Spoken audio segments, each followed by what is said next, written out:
Welcome to GLHF, the world's first podcast. Scratch that. You can't scratch. Welcome to GLHF, the world's first podcast in video games. It's me, Navi Princess, mem'oria. And I'm here to tell you, human aus'tin, that I believe Awa has told me you are our chosen one. Is that because I'm white? Us Navi don't see skin color. Okay, wait. Hold on. What color are you? I don't know, dude. I'm a little bit too tired to improv. Can I tell you what? I'm glad you're tired because I feel... You ever hear of DS? I feel like DS, dog shit, today. I am so tired. Oh, I'm sorry. So exhausted. And I don't know why. I have no clue why. How'd you make yourself blue? Oh, I forgot to sleep. That's what it was. Fuck, that's exactly what I have to do. Right. So you're the chosen one, and I hereby declare you Navi, and you will be blue in 3, 2, 1, blue. Wow, you're blue. Holy shit, it gave me a mustache. What did you do? Wait, it did? And my eyesight got worse, and I got glasses now? What kind of crap is this? Turn me back.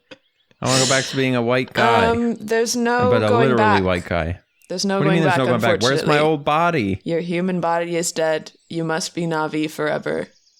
Who killed it? Welcome. I killed it, actually, with my bare hands. You strangled me to death and I turned blue? Are you sure that's not just a normal side effect of strangulation? And I'm still being strangled. I'm dying. That could be true. Could be. Hey, are there any Navi with mustaches? Or am I the first one? You know what? You would know. Now that you say that, I don't think any of the males have facial hair. I don't think that's a thing. No facial hair. What else did I learn? I think they're baby smooth. They do sometimes have like they have hair, right? They do have hair, yes. Like they have like braids and stuff. I remember that. They have a braid that has a big freaking nerve in it to connect to their brain. Really? So if you yank their hair, it's not good. Have you not seen Avatar?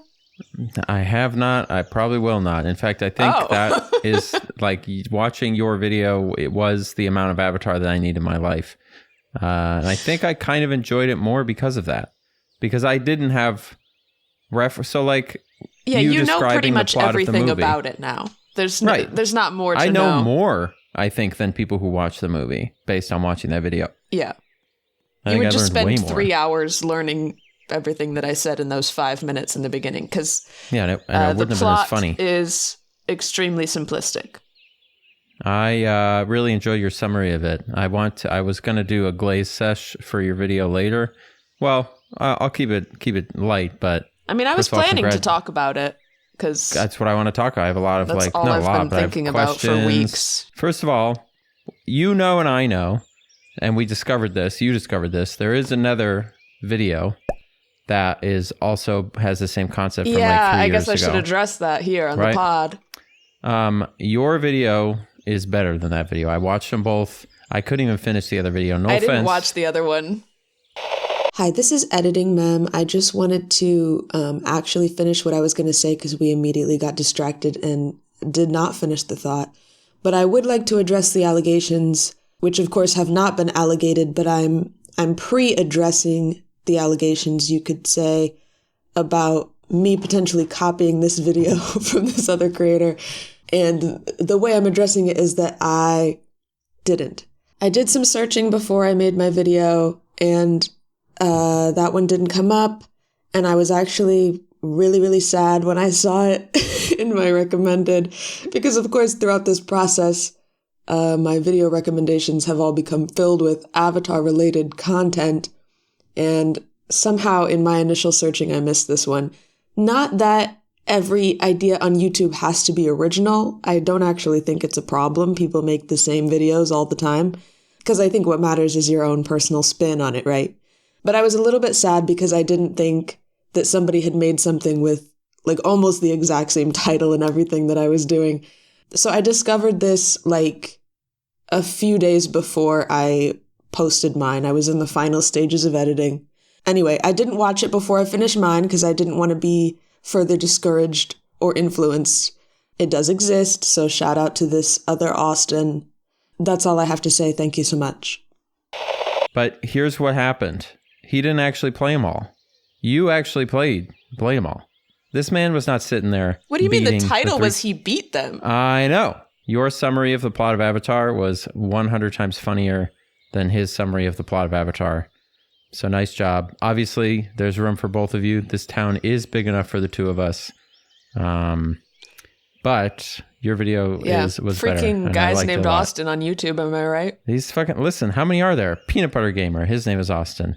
There's this guy, Austin Eruption. I don't even know. There's me, any Austin. There's that other guy, Austin. He's like the really famous one who hangs out with all the streamers. I know there's somebody called Austin Show. Is that?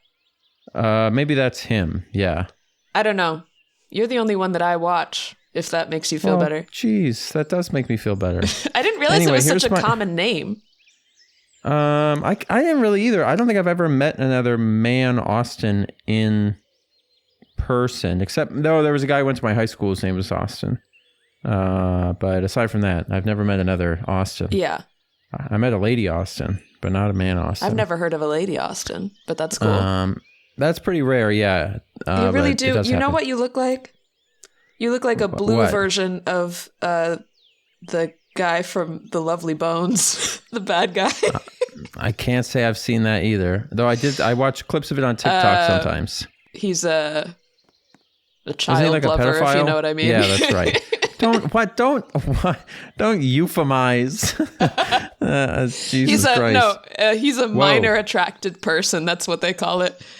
Yes, a map, or there's another word for it too. This person is fucking up our vibe. Yeah, my whole computer died, or something. I'm not sure what happened. Am I still in the game, as far as you're concerned? Yeah, you're looking right at me. You're looking right at the camera. Oh, yeah, there I am. I'm back. Okay. I don't really know what's happening. They're really messing with everything. There's just a person jumping all over us and messing up our beautiful camera positions. What should we do? I'm going to say, you're effing our vibe. It won't let me say effing. Oh, say you're giving me the clap. Or whatever. What was that thing in the movie? You're giving me the clap. I can say that. No shot. Really? There you go. You're messing up our podcast.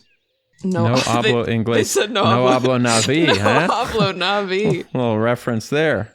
Just say cállate por favor, or or some sort of other. Eres basura, grande basura del mundo. What does that mean? Say this. It says, okay, all right, here. How do you type? Vas a, wait, fuck. Why can't I say that? Vas a hell. Roblox censorship is very extreme. Jesus Christ. Vas a hell. Does that mean go to hell? I think it means you go to hell. Oh my god. Los Santo. Do we want to move location? We can run away. They'll probably just follow us. Oh? Huh? She seems to be leaving us alone. Okay, where was I? Oh, here's my first observation about your video. You changed the thumbnail. I noticed.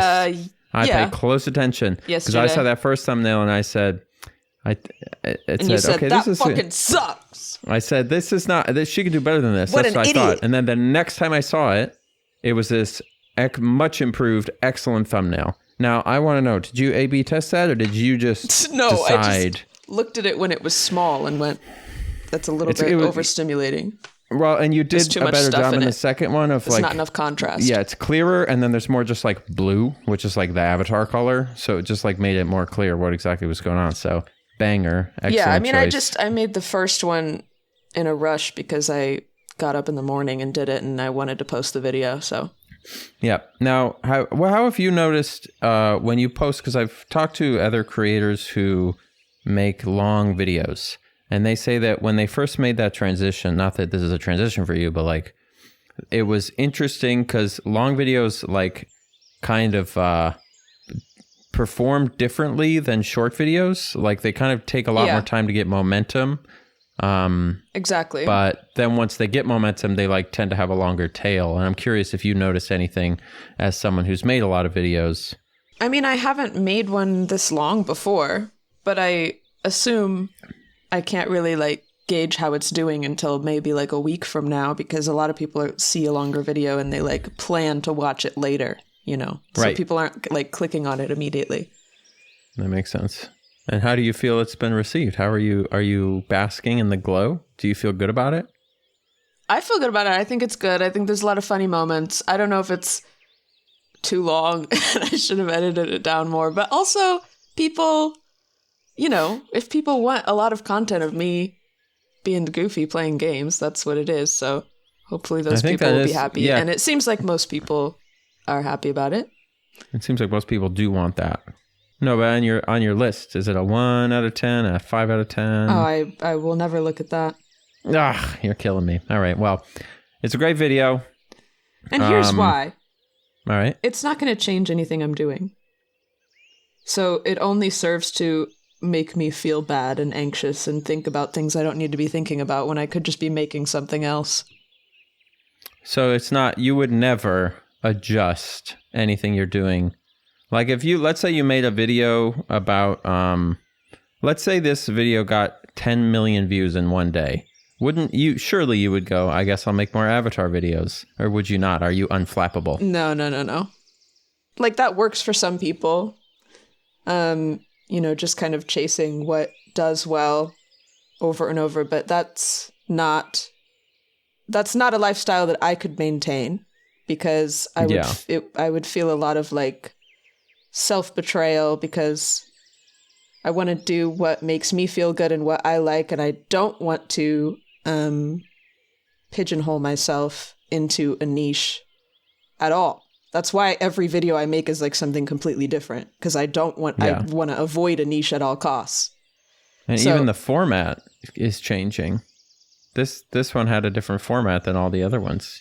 Like the whole thing where you're like, hi, here's how I'm doing, checking in. This is like... Well, that was just like a goofy bit because they do that in the movie. They have like a mandatory... Really? Yeah. Maybe I should have seen the movie. I might have. No, that was like the whole like overlay that I do on those little vlog parts is the overlay from the movie. They make all the researchers do these like vlogs to talk about how they're feeling about the experience throughout. So that's why that's there. Do you have any favorite comments you've gotten?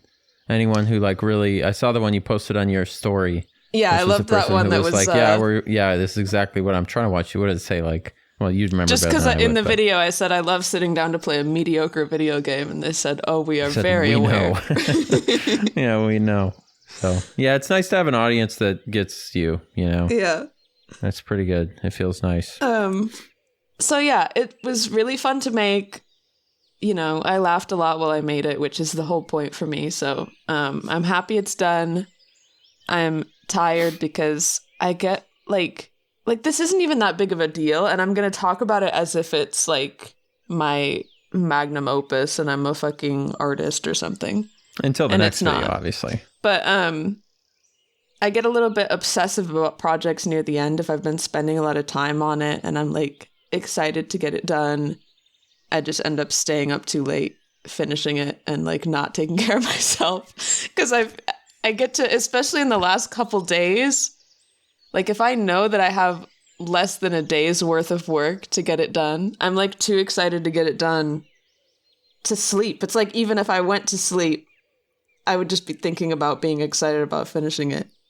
So my sleep schedule's all fucked now. Do you ever like want to be ahead? You know what I mean? Like, do you ever want to be in a place where like you finish a video and it doesn't go up for a month? Or is that sound like a nightmare to you? To do that. I realize that you do that, I guess, but I don't even understand. I don't get it. I feel like you have like a time turner like Hermione and Harry Potter. You're just like going back in time doing stuff. I don't know how to do that. It's you just schedule. You put the video. You say I'm gonna make a video every month, and then so you make videos, and then if you get one done early, then it's done early. But I guess I'm curious is if you got a video done early, would you just put it up as soon as it was done, or would you be comfortable being like, well, I just put one up last week or whatever? Not that you would ever get a video done in a week, But I think I just don't do. You don't seem like someone who would want to sit on that. Well, but you could put. Let's say you did. Oh, I'm going to make a video every 6 months. Like you could be that type of person, but you approach it I feel like you get, not that I don't get, I do but one you get project so at a time. excited. And then and then you finish it and send it out, and then that's that. And people have to wait as long as they have to wait, and that's the way it goes. Starting now, I want to make a few shorter videos. That's my plan, because I just miss posting more. It is more fun, in some ways. It gets but you didn't a little plan bit... on this being 2 hours. You did think probably, I assume when you started it, you were like, it's going to be a normal video. I thought it was going to be, I thought maybe like 1 month. That was kind of the schedule I was ending up in, whether I liked it or not. That's what it was turning out to be, is like once a month. Yeah. And so I thought it was going to take the same as the other ones. And then the problem is just, I had so much footage, obviously, because I filmed almost all of these games. And I'm such a perfectionist about like not wanting to miss any funny moments. Like I wanted to find like everything in all this footage that I wanted to use. That must have been a pain in the ass. So it obviously took forever. Something cool, Wait, though. talk me through that. How did you do that? Something cool is, so originally, just because I didn't want to have all this footage on my computer, I just set up a little private stream to YouTube and streamed to nobody the first couple games, the PC one and the Wii one, and then went back through the stream VODs to get clips. And something like unintended side effect of doing it that way is I could just download the transcripts of the video and Control F and find things. So I would, like what is the easiest? Because some people like start a stopwatch, and then anytime they say something funny, they like put a marker, because then you can just go back and tried to but I feel do like that would that, get in your head, It was too much. I can't multitask like that to be thinking about writing down time codes. So it was a lot of just kind of watching footage back, skipping around. I would like find something in the transcript that I knew I remembered that I wanted to use. And then I would end up just kind of like watching a lot of the VOD anyway, just sitting there, and then I would catch other stuff. So I think it turned out well, but it was a lot of time. It was a lot of time I spent doing that. How many hours of footage do you think it was of just you playing Avatar games? I think it probably averaged about like 10 hours per game. So what, like so you're telling 50? Me you in effect not you had 50. The last one was only an hour. 40. But still, you had to go through 40 hours of footage, in theory, to find all these clips. Yeah, not quite like that. I didn't film everything of the DS game or the tablet game, because I didn't want to crane my neck over the desk with a crazy filming setup for that every time. So that's why there's a lot of just like photos. I just like sat around my house playing them, and then I would just like take pictures of the screen when something interesting was happening. Yeah.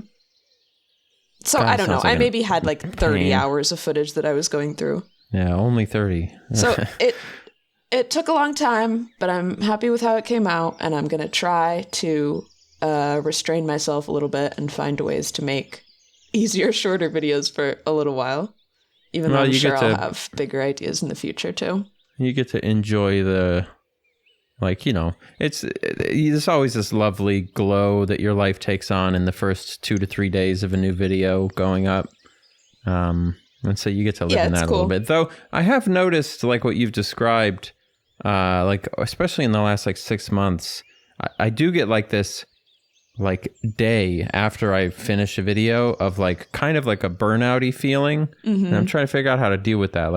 And I don't even stay up all night like you do, but it's like when it's finally done, I just am really tired the next day. And I don't know how to why that is, because it's just sitting at a computer. Yeah, I think it's a little bit... My brain gets all funky. It's a little bit anticlimactic because you are so excited about the thing, and then you put it out, and at the end of the day, you're still alone in your house.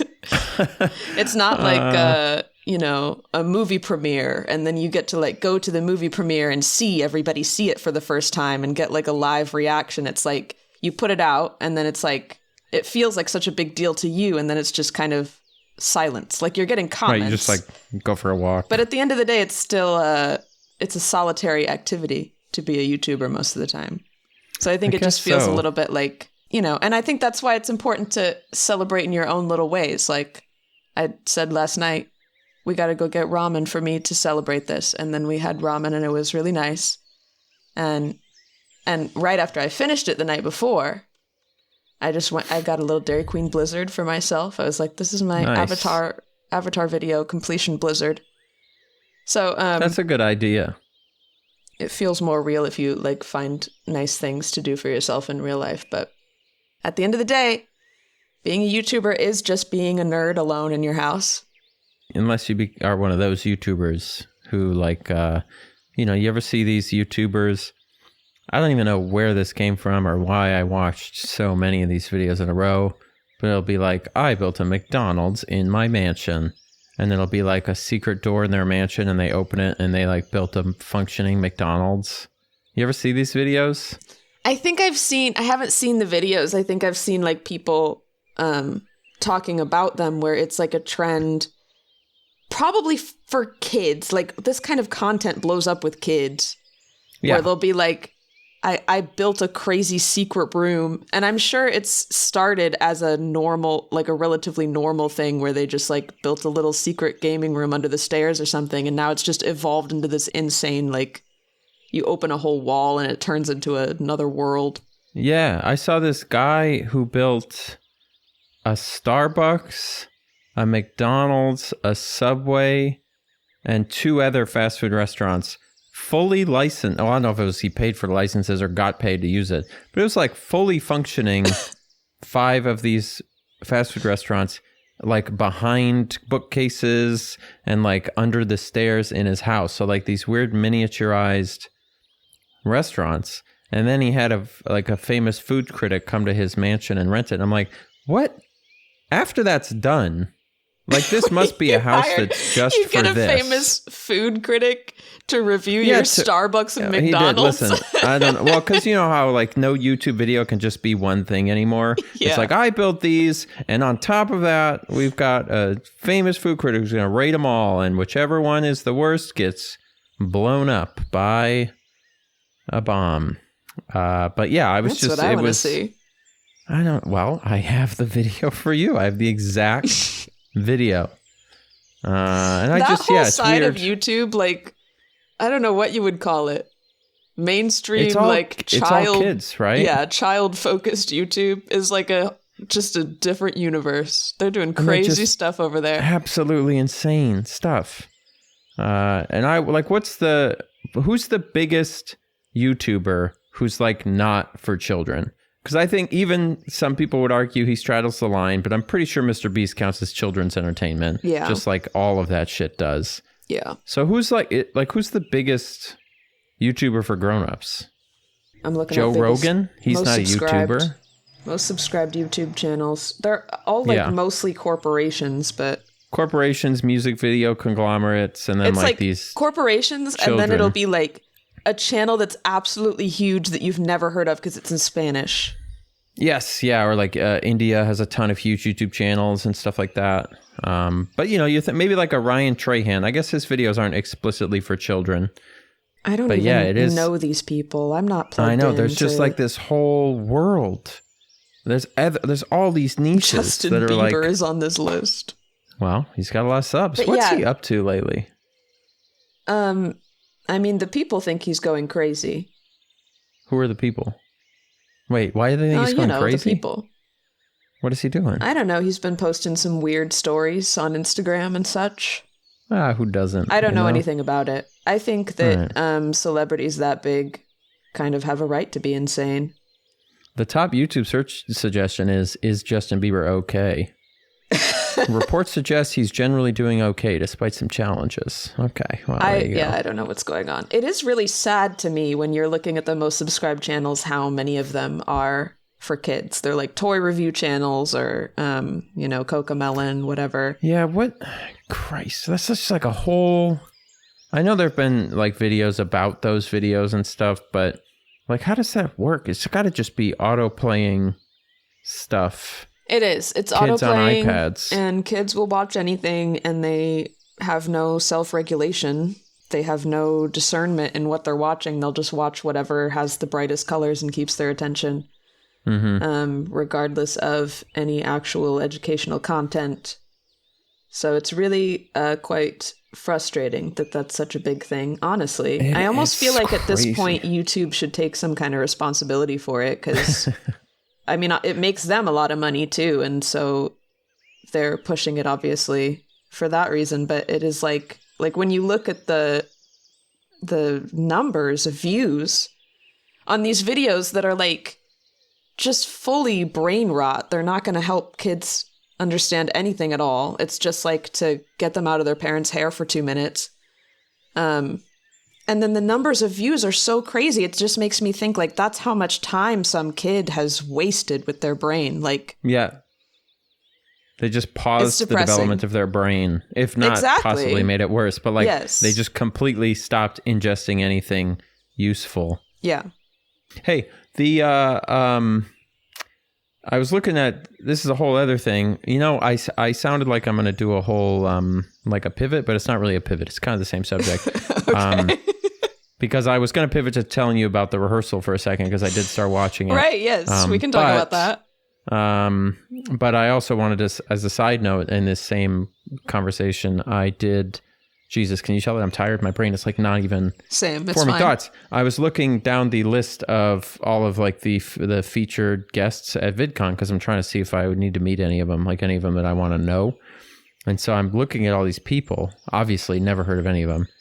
A lot of them, like there are Minecraft and like Roblox channels that are faceless for the most part. Like they have a cartoon avatar. Yeah. These people are getting millions of views, and they're putting up a video damn near every day of just them playing Minecraft. Mm-hmm. And I kind of thought that like Let's Play type stuff was gone, and not that this is quite the same as what that used to be, but I was just shocked at like how it's just like how low effort the content is, that it was surprising. You've disappeared from Pandora. Was idle for 20 minutes, apparently. I'll come back for a second. Okay. And I guess I was just, because it's kind of like what Markiplier used to do, you know, is what these people are doing. It's like definitely following in that lineage. But I thought that whole thing had died. Like I'm always surprised when I see Jacksepticeye. I don't know if it died like for a while, but I feel like Let's Plays are coming back. Who is doing them? Is it Twitch or is it like actual full on? On YouTube. Interesting. I don't see any of them.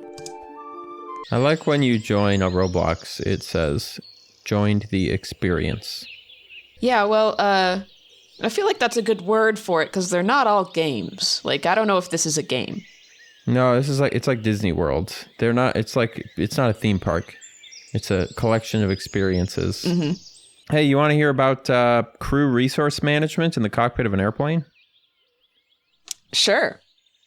In some ways, Nathan Fielder is the most admirable man in the world. Would you agree with that statement? Absolutely. How, like, the creative freedom, he kind of reminds me of Mr. Beast. Because, like, in the same sense of, like, just unrestrained production value. Yeah, just completely unrestrained. But the difference, obviously, is Mr. Beast is just doing, like, whatever, like, insane, sort of bright, flashy stuff. And Nathan Fielder has a purpose, but he's totally unrestrained. Like, I cannot even imagine the amount of money and thought and coordination and management and communication it takes to do the stuff that he's doing. And he'll do this crazy, insane, crazy sets that had to be so much money for like a 1 minute bit. Yeah. Sometimes less. There's like full room sets that you see for 3 seconds. Exactly. I was saying, I wonder where they all are. Insane. Like, I kind of hope they're all in a giant warehouse somewhere. And then he could open that as a theme park, like freaking the rehearsal park that you just walk through and look at.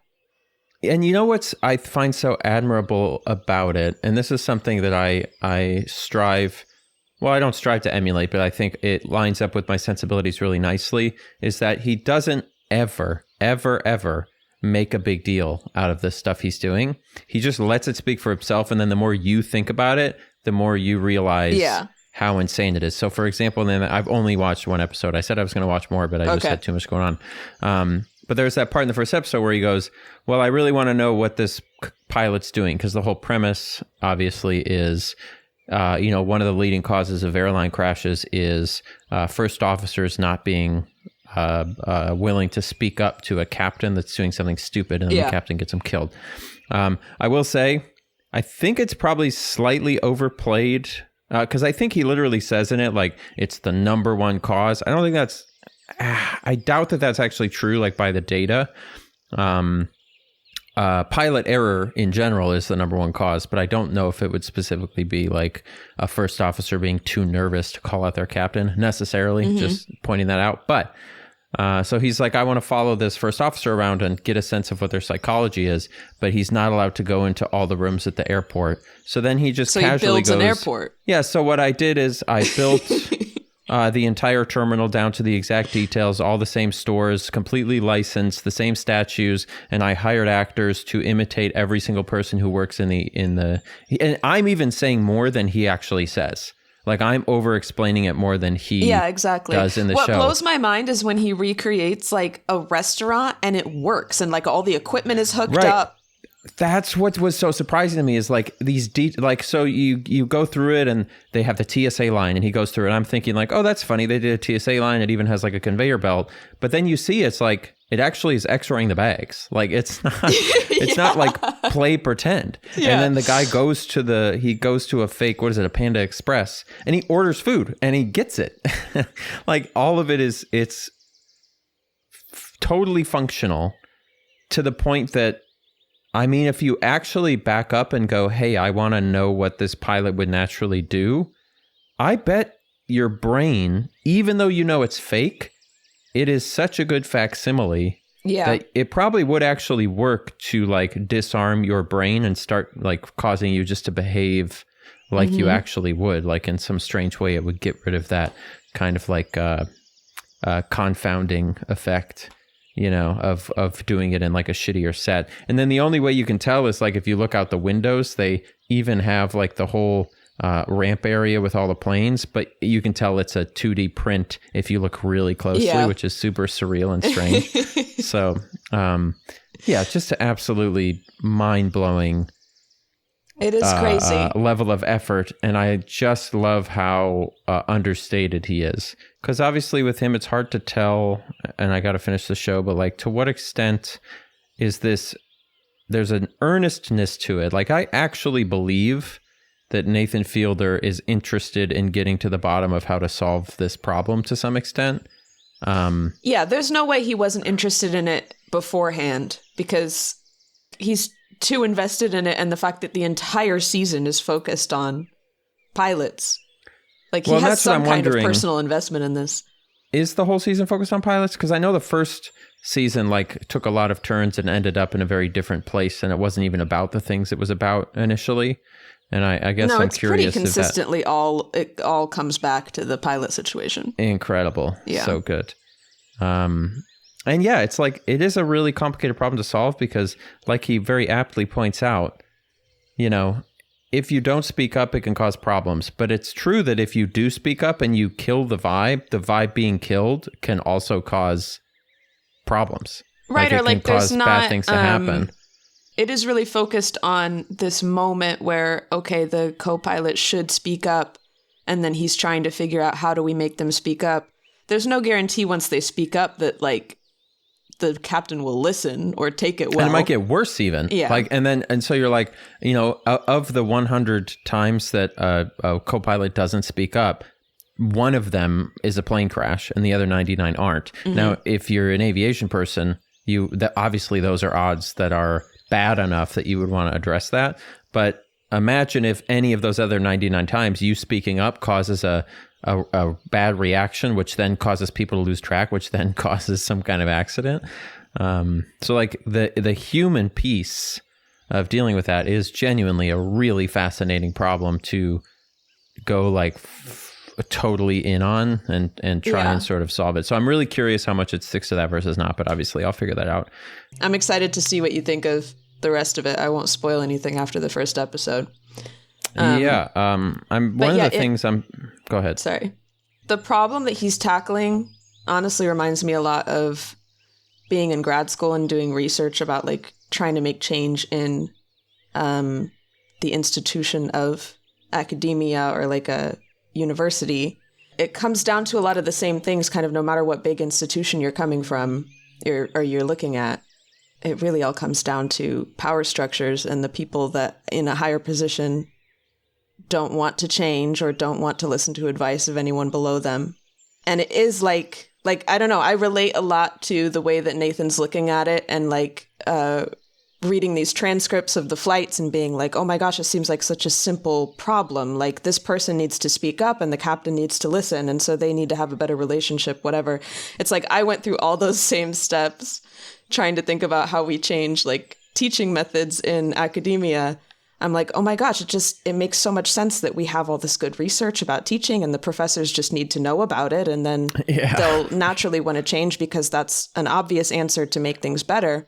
Right. And then it really comes down to whether it's these like airline pilots or professors or like, I mean, I think you can look at basically any big institution with like rankings of power in it.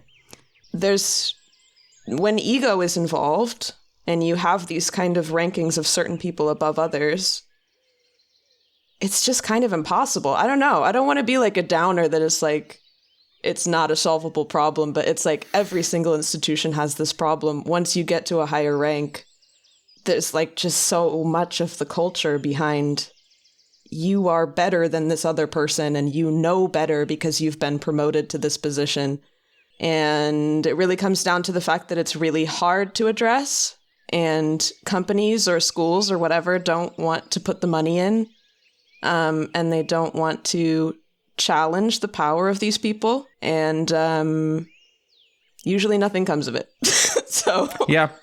Well, I think I think the only thing I would add on to all of that stuff, which I agree with very much, is it's always surprised me how these dynamics can develop even in like very small groups. I remember if you've ever worked in like a restaurant, right? Mm-hmm. It's very easy to get like the person who's been there longer than somebody else, who has no promotion, no codified hierarchical position. But if you have like one barista who's been there for 3 years and you bring on the new barista, there's just this natural dynamic that can develop between people where you end up in these exact same situations. And I remember dealing with this so much where you would have someone who's more experienced, someone who's less experienced, and bad things would be happening, like shitty drinks would be getting made or whatever and getting sent out. And the person who was newer, even though they were more experienced, much like in the pilots thing, they would try to say something, but the other person would go, I know better than you. I've been here for longer. This is how we do it. Da, da, da, da, da. And it's like just it's so natural. It's like just the human thing. It's like it's so difficult to remove everything that piece of the equation. Everything would be better if we could cultivate more of a culture of humility in whatever workplace it is. But at the end of the day, but then what mysterious problems might that cause, I suppose, is the other question. Okay, we want to make institutional change. That means we have to get the people at the top of the pyramid involved. But the people at the top of the pyramid got there with this culture of like ego and progress and promotion. And now I'm better than all these other people. And so they're not going to want to do anything that challenges their social position. So it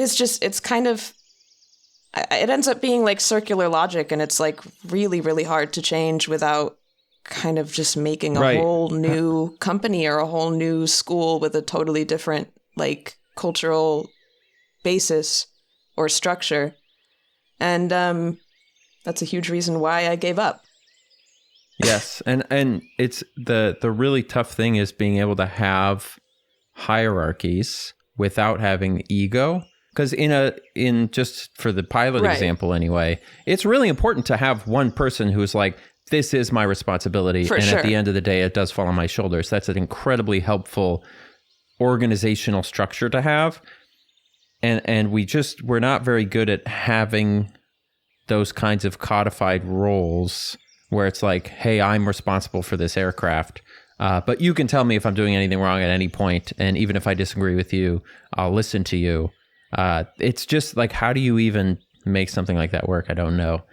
So again, I'm very curious to see where this goes. Yeah. But, I think if you reach that kind of position, you should be able to be demoted if you're not doing a good job, and that would solve a lot of problems. That's how I felt about professors, is this whole idea that you have tenure.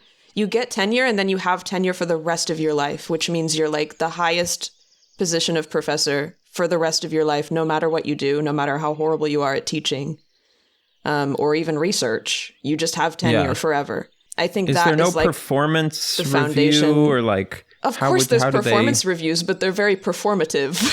Like, if you have tenure, nobody cares anymore. They might do some kind of performance review, but nothing's going to happen. It's like almost impossible to get fired when you have tenure. What's the point of it? The point of tenure is to have something for professors to work for. It's like the ultimate goal. And then supposed to be, I think, that you've like proved yourself enough, and then you have academic freedom and you can teach how you want to teach because you're the smart guy now. So it's basically like, hey, you've taught for us for long enough, and we haven't had to fire you yet. You have to jump through a lot of hurdles. I mean, you're supposed to have to prove yourself.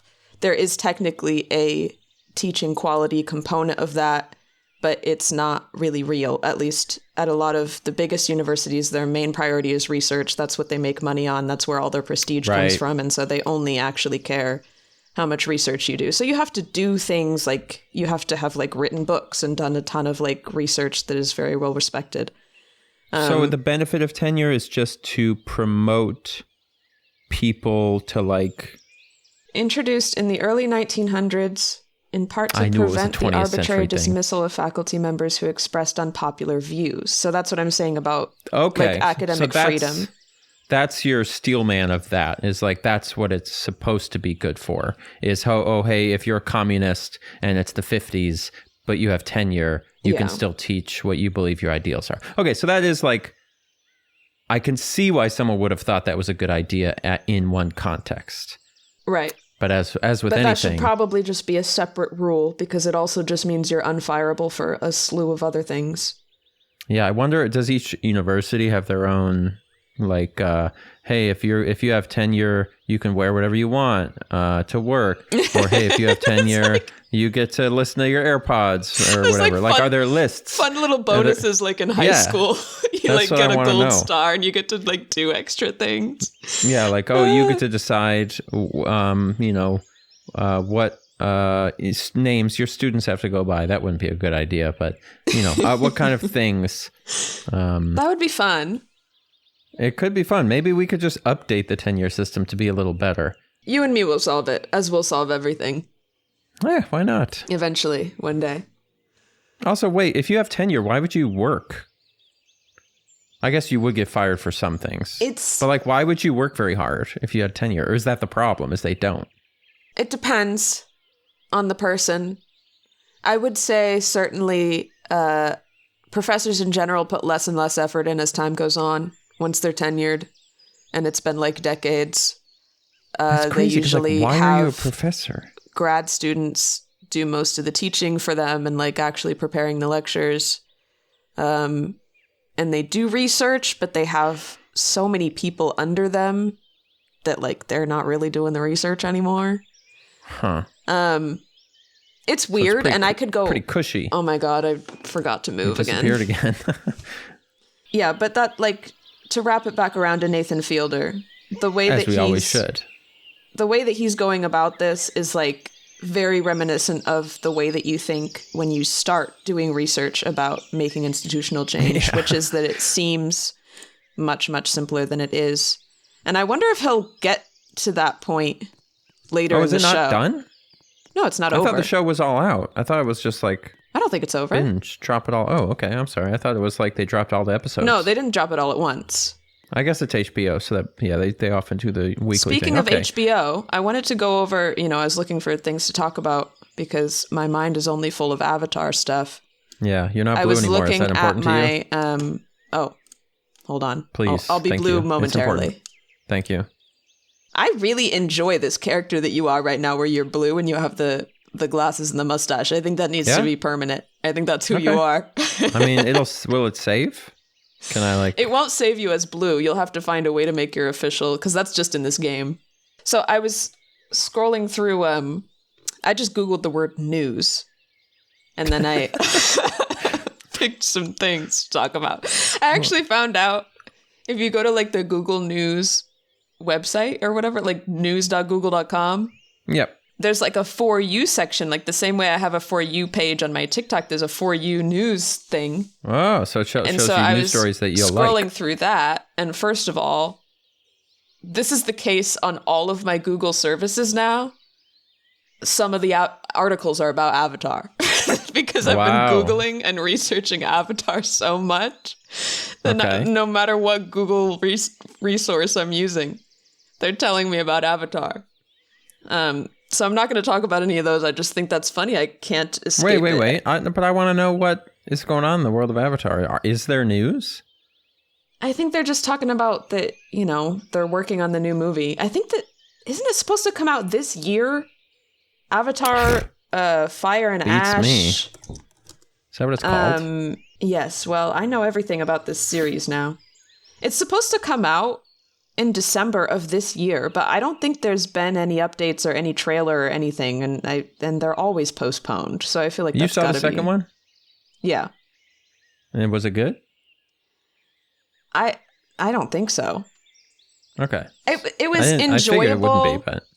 I do think they're pretty. There were people in my comments that were like, wow, the CGI really doesn't hold up. I completely disagree with that. I think the CGI in Avatar actually looks a lot better than a lot of the stuff that's being pumped out now, because a lot of these CGI studios now are putting like no effort in. They're doing it so fast. It's rough. I don't know what's happening. It's like some really bad CGI in movies now. Yes, You'd that never looks used way to see worse that. than stuff in the early 2000s that was like early days of CGI. It's crazy. Yeah, I don't know what's happening. It's because they're doing it really fast, and they'll outsource the CGI to like 20 different studios because they're having everybody work on it like in parallel as fast as possible. So when you watch the credits of a movie now with a bunch of CGI in it, there's literally 20 different studios all around the world that worked on like individual tiny sequences. And they're just trying to do it really fast and really cheap, and so that's why it looks bad.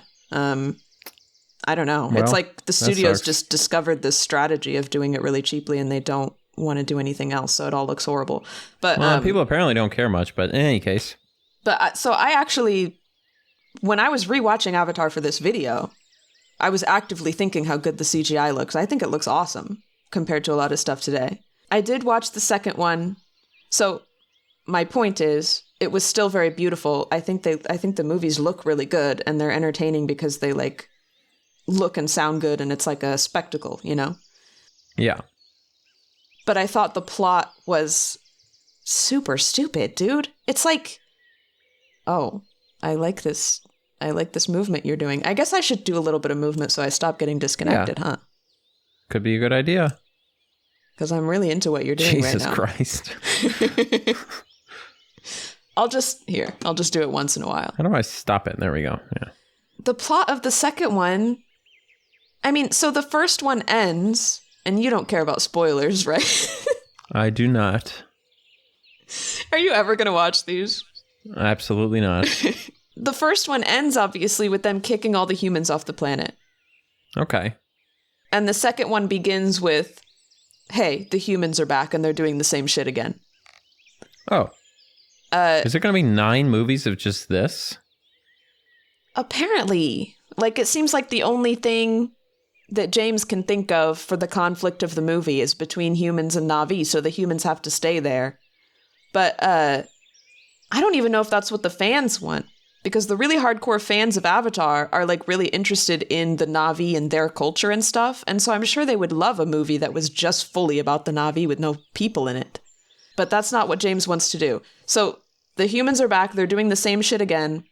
Instead of unobtainium, they're finding some kind of special serum that they're extracting from whales. And it's on the same planet? On Pandora, yeah.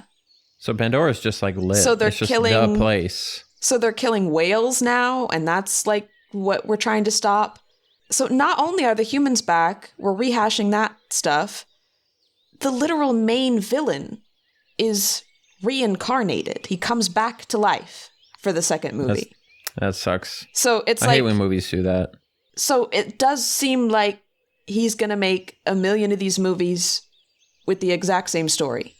Except we're going around to like different tribes, because the second one is like with the water tribe. So there's a lot of like ocean scenes, which is apparently why he had to be in a submarine for 10 years.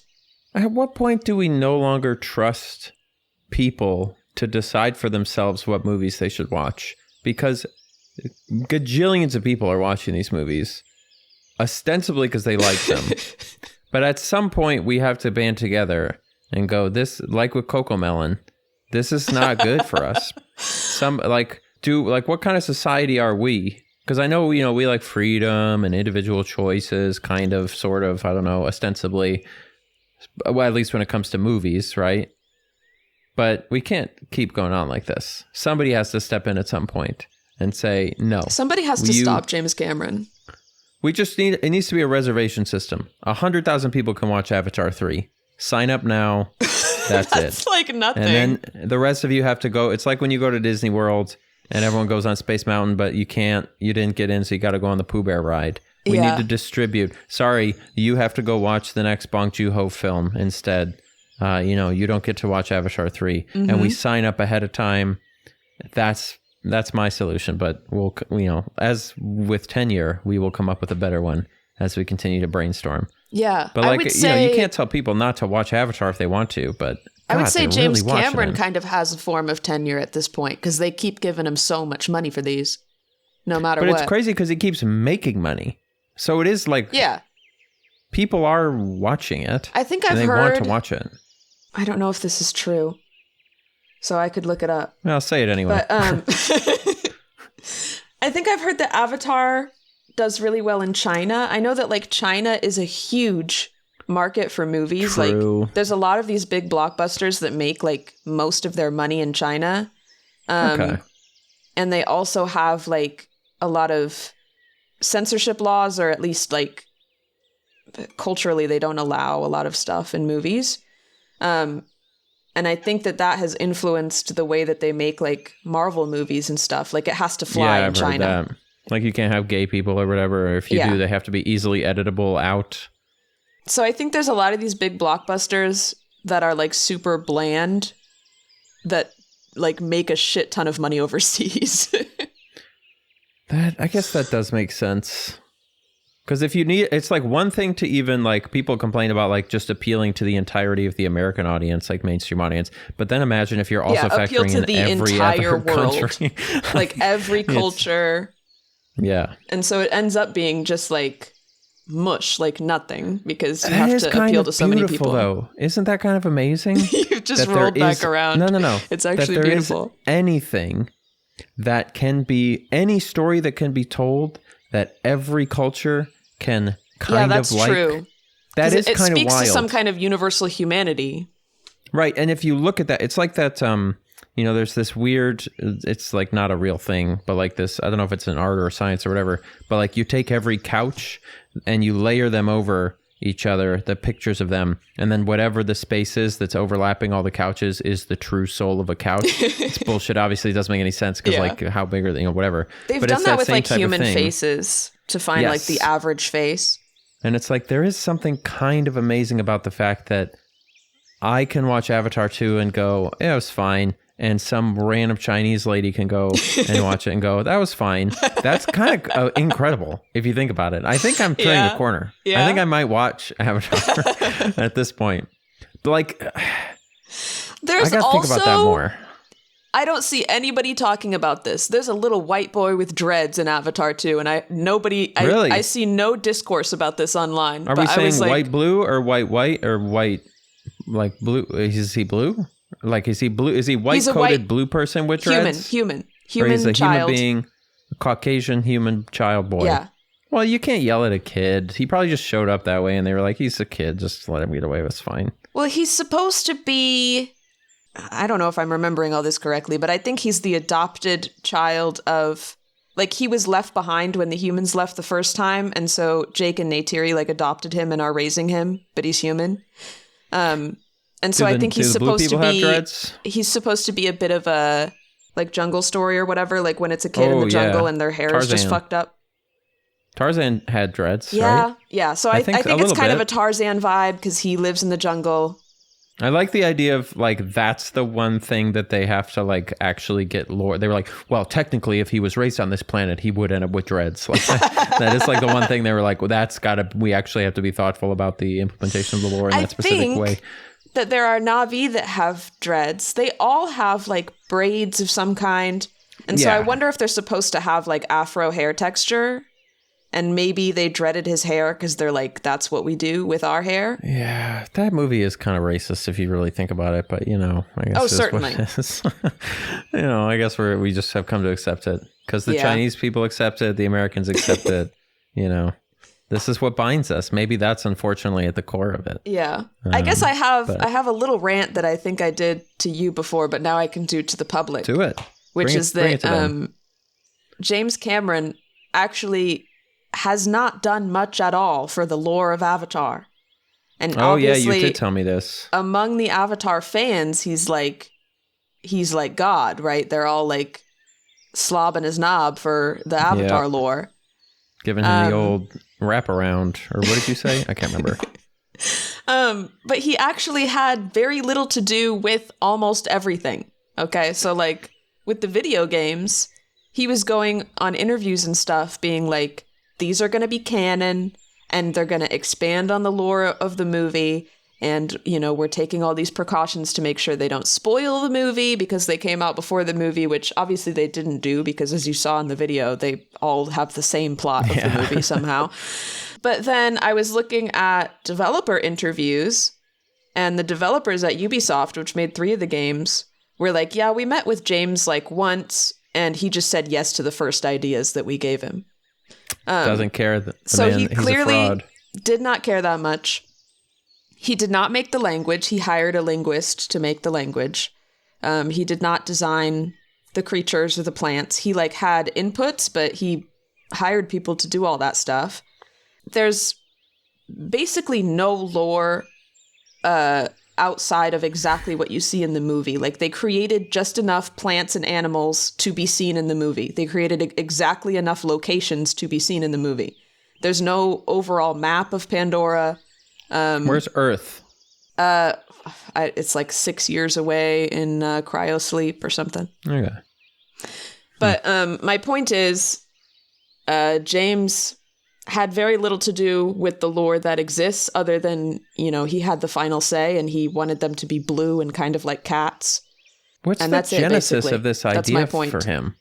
Do we know when why he came up with this? When he came up with it? Was it in a journal from when he was a kid? He apparently was writing. Did a poor boy send him a letter from a Make-A-Wish thing with a picture of a Na'vi? He apparently was working on the script since Titanic came out, basically, in the 90s. That's crazy. Why would you ever admit that? You said, I've been working on this for 13 years, and that's what came out. Like this. Jesus. He was, from what I can tell in the interviews, he was directly inspired by Dune, which then when you make the comparisons, you're like, oh, this is just extremely simplified Dune, with none of the kind of deep political commentary at all. Right. Well, because obviously this is Chinese Dune. You got Dune. What are the box office numbers of Dune in China, I guess? That's what we got to know. So that's my rant, I guess, is that James Cameron himself actually doesn't even know that much about Avatar. And you probably know more. I think that he just wanted to be in a submarine for 10 years. And his excuse was that it was research for Avatar. Because, what does Avatar have to do with submarines? Don't you know this? So after the first Avatar movie, he was like, okay, the next one is going to be about an ocean tribe and there's going to be a bunch of underwater scenes. So he was like, I gotta chill down there for a while. So yeah, he's huge on going down in submarines. And I knew that was, I guess I just that was didn't why make the second connection. movie took fucking over a decade to release, is because he had to do all this quote research underwater. Huh. And that informs the CGI teams, I guess. He goes, hey, I saw some coral. There was this plant. He just said he wasn't satisfied with like the type of underwater filming they could do at the time when Avatar came out. Yeah. You think it's total bullshit, or you think there's truth to it? I mean, I do like Avatar has apparently like inspired the creation of new movie making tools. I mean, as far as like I think filming in 3D and filming motion capture and kind of CGI innovations have been made because of Avatar. But I don't think when it comes to making the second movie, I don't think that like getting the technology exactly how he envisioned overrode the fact that there was such a huge weight and he didn't capitalize at all on the hype of the original one. Like if they had been coming out consistently, it could have been like a new Star Wars type of thing that everyone was excited about. But I don't think that the sequel hit the same because it'd been like a decade since anyone had seen the original one. So maybe just, that like, was part of the created this fandom around the first one, and then it just like totally died by the time the second one came out. But that's because after he finished the second one, he watched it and he was like, oh shit, this is exactly like the first one. We need to give some time and release it far enough away that nobody will remember what happened in the first one. Because I'm pretty sure that like, didn't the second one also made more than like $1 billion? I'm sure it made a shit ton of money, yeah. Oh, Jesus Christ. It made $2.3 billion. Yeah? And yeah, 1.6 billion of that was international. It doesn't specifically separate out China, but yeah, so these Avatar movies are just gigantic outside of the US, maybe is a big part of it. So I guess maybe we just don't get it. That's fine. I mean, I'll go to the theaters to see all of them probably. I'm interested enough to go see them once. And the next one's about what, volcanoes? Yeah, I mean, he's just doing like all the elements, you know, water, fire. So can you track what the next Avatar is going to be about based on where James Cameron is on Earth? Like, right, oh, like right. He's been in a volcano for this one. Yeah, he's been in a volcano for 8 years, so he's going to be like climbing Everest next for like a snow version. It's going to end up on the moon. We just have to go through every biome. I was unsatisfied with moon filming techniques. The quality of the footage was not sufficient, so I had to spend some time up there. And then that's how we get our first moon base. And then he becomes wants to like go on little side quests. He's an adventurer, you know. I can't blame the guy. Anyway, I do want to touch slightly on a couple of these other news articles I was seeing on my For You page on Google. Yeah, that's how we went down this whole... Jesus Christ. All right, yeah, go ahead. What's going on in the world? And I saw this on Blue Sky, too, that, you know, speaking of the rehearsal, HBO has rolled back their original rebranding to just Max, and now they're going back to HBO Max, because we all knew that just Max didn't make any sense in the first place. And they already had a bunch of brand recognition as HBO, so it never made any sense. I just think it's funny that they finally realized and rolled back after, like, 2 years maybe of being just Max? Yeah. Because it didn't work out. Anyway, so I saw that, and then I saw a story about a guy that crashed a little Cessna plane into the ocean. Oh, yeah? Did he survive? Wait, where in the ocean? Oh gosh, where is it? And was it like blue water, deep ocean, or like near the shore? Over the Gulf of California. And it was just this one pilot and a like marine biology researcher. Anyway, they crashed in the water and they're totally fine, but I guess the engine just turned off while they were flying. Engines break sometimes, yeah. It's usually because they run out of gas. I think that's like the number one. It's so embarrassing. Wait, really? They just run out of gas? No, unironically, I'm pretty sure. I got to look this back up again, but I'm pretty sure like one of the things they teach you in flight school is like the number one reason why engines fail is because people didn't calculate the amount of gas. Don't you check that before you leave? Some people, especially if it's like you fly on the side, like this happens, like doctors, for example, I think they have a 3 or 4 times higher fatality rate flying planes than non-doctors. It happens a lot where people who just like kind of fly casually or whatever, they start to treat their plane like a car and they just get in and go. Yeah. And they go, oh, it looks like I have enough gas, which is fine if you're in a car, because if you run out of gas, it's not that big a deal. Right. It's kind But of a in a big plane, deal in it's an a airplane. big deal. And so what you're supposed to do is there's this big checklist that takes about 15 minutes that every single time you fly a plane, you check the oil, you check the tires, you check to make sure the gas is. Yeah, I thought that was mandatory. It's the regulation for it just says you need to ensure the safety of the plane. You're responsible for the safety of the plane if you're the pilot. So it doesn't specifically say here's everything you have to do, just because that would be really hard to. Every plane is different, so it'd be really hard to write all that out. But it's up to the manufacturer, and then it's up to the pilot.